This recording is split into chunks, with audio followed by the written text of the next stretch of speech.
Are you telling me that a person in your client's shoes couldn't understand you can't commit perjury in a court proceeding in order to take somebody's children away? Of course not, Your Honor. Of course not. Then isn't the case over then? And the case is over. Because Costanich is distinguishable in my view. How in the world Costanich deals with a secondary care, foster care? That's a whole strange thing. It's not a person's real child.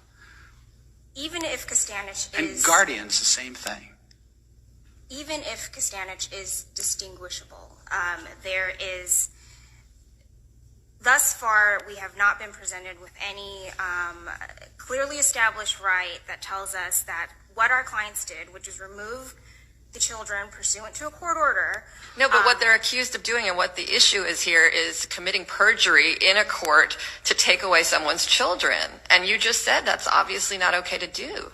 According to our moral compass and our ethical guidelines, but what we're here to decide is the constitutionality of it, and we look to the courts.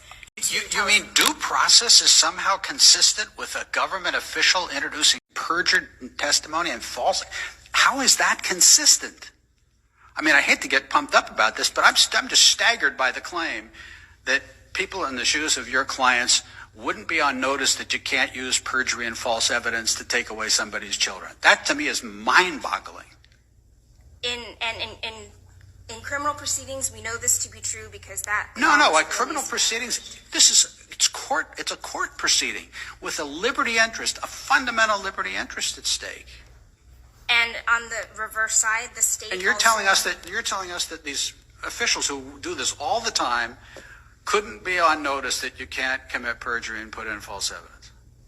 I understand broadly the principle that common sense tells us that lying is wrong and lying to... Yeah, but it's more than common sense. We're not using common sense. We're using the statutes, for example, against this kind of behavior. I was not presented, I have not been seen any federal law, case law, or law that tells me that in this situation that we were faced in, which is what we have to look at. Say your clients hired 6 people to be actors and to go into court and say, we're neighbors and we saw all this terrible stuff. And then your clients presented those witnesses in court.